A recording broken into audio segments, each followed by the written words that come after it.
After 12 years of uninterrupted statewide victories in the Commonwealth of Virginia, Democrats appear to have lost not one, not two, but all three statewide races this year, along with control of the Virginia House of Delegates. And the only reason they didn't lose the Virginia State Senate is that the State Senate wasn't on the ballot last night.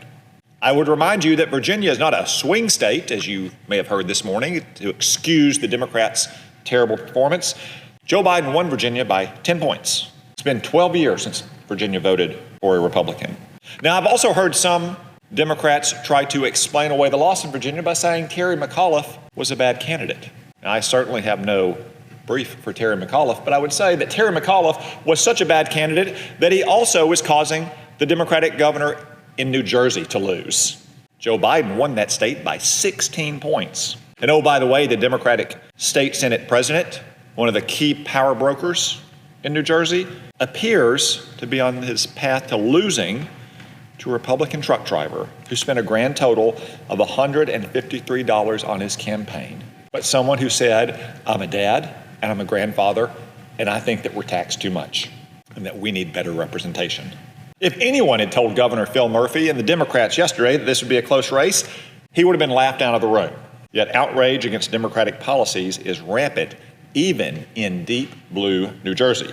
Looking across state lines in New York, there was a similarly shocking outcome, with Republicans apparently sweeping every office in Long Island. Every office in Long Island. It's turned to deep, deep blue Minneapolis, Minnesota. In a referendum to replace the police department, 56% of voters revolted and voted to keep the police department just the way it is. Thank you very much. Now, if this was a bad night for Democrats, it was an even worse night for the woke, far-left progressives who dominate in the Democratic Party. In Buffalo, New York, voters appear to have rejected this Democratic radicalism. Self-proclaimed socialist mayoral candidate India Walton had actually beaten the incumbent Democratic mayor earlier this year for the nomination. But now, India Walton is losing to the current mayor in a write-in campaign. A write-in campaign. Finally, as far as way of San Antonio, Republicans have flipped a largely Hispanic district long considered a Democratic bastion in a clear sign that Republican inroads with Hispanic voters last year were not a fluke.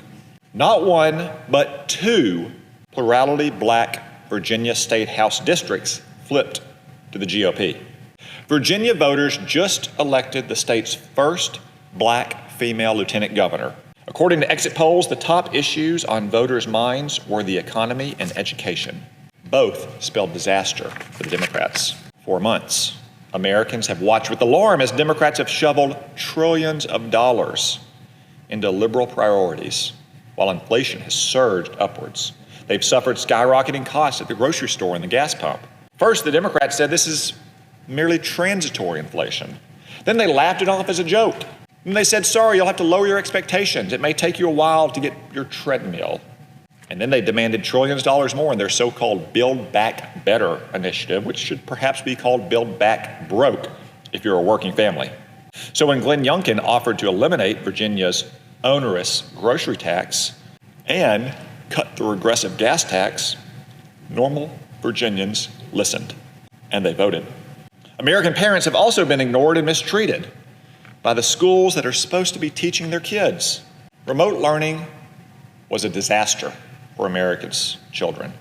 Some have fallen months behind in their development, and many more have suffered the consequences of social isolation.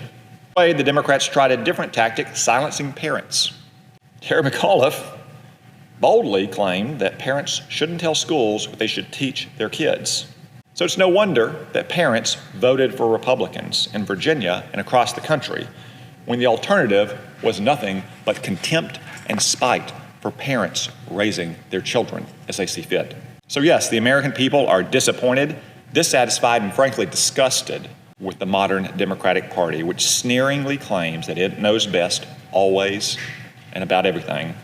Now, if it did, it would have seen this coming.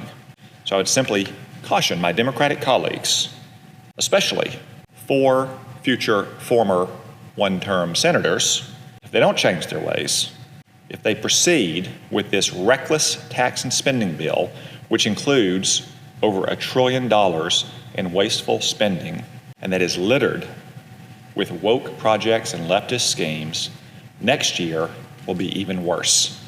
That chill you feel is the voters walking over your grave.